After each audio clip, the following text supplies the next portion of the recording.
Hello and welcome. This is the first in an ongoing series of videos produced by the Wisconsin After School Network to help you start an after-school program that is right for your school and community.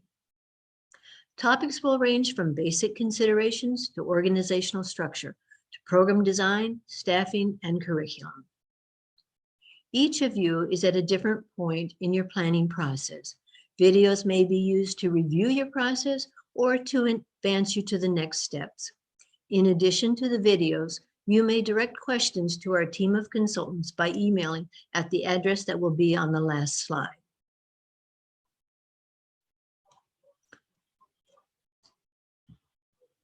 Since the advent of COVID, schools and community leaders are reaching the same conclusion.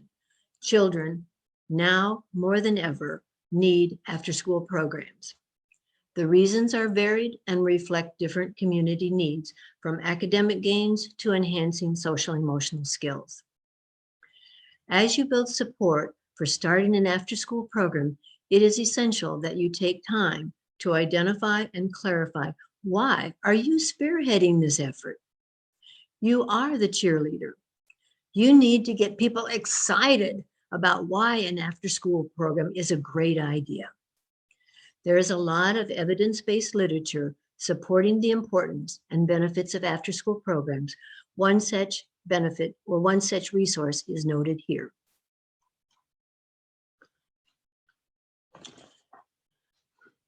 This is definitely not the time to go it alone. Build a strong planning committee with a broad base of school, family, and community support. The committee will help you answer many questions, provide direction, and more importantly, broaden and deepen the vision. The more partners with a vested interest, the more successful and sustainable the program will be in the long term. Take a minute to review this list of people. Who in your community would that be? Down the road, many of these same people can form the foundation for an advisory or governing board, depending on your organizational structure. Now you can put your committee to work. Each person on your committee will have a different perspective and individual vision for what your program should look like. The first task of the committee is to create a shared vision.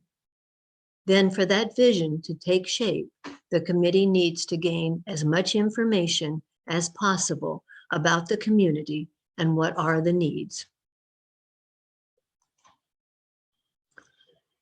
If you have not already done so, a survey of the families in your school is a great place to start and will help inform many of the decisions you will make in designing the program that is right for your school and community. Before you begin to design a survey, discuss what information you need. Write these questions down. Are there questions that you already have answers to? Where can you find, other than a survey, the needed information? If a family survey is done, determine how it will be administered to reach the audience you need to reach. Electronic may be easiest for you, but does it reach who you need? Determine the best way for surveys to get into families' hands. This is one time you do need a very high return rate. There are lots of options, and probably a combination will be the best, from backpacks home with the kids, written surveys completed at a family event, mailed or electronic. You may also consider whether the survey will need to be presented in a second language.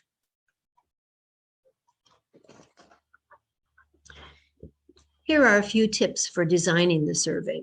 Key among these is to ask only questions that you need to find the answer.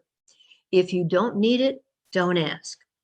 For example, you may need to know how much people can afford to pay, but you don't need to know their income. Also, I don't know about you, but oftentimes with multiple choices, none of the choices are the right one for me. Allow places for respondents an opportunity to add their own comments. Once you've determined the needs, now is the time to determine the assets your school and community has. This is where your committee is very valuable. They know the community, and they know maybe the people that are still missing from the table. You need as broad of information as possible and as complete of information you can get about your community assets.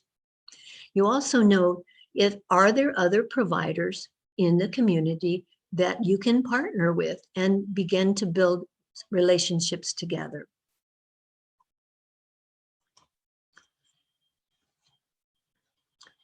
Having a clear picture of the needs and the assets is particularly important in finding partners and helping you with the next decisions that you will need to make. Here are some of the questions that you will be talking about and making decisions about.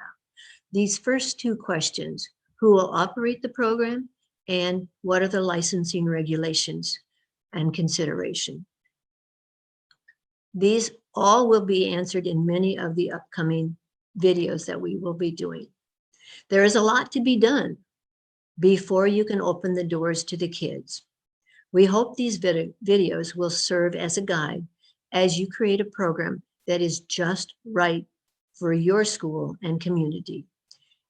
You can see that the link here is to access all of the other videos that will be produced, and also the link if you would like to ask a specific question.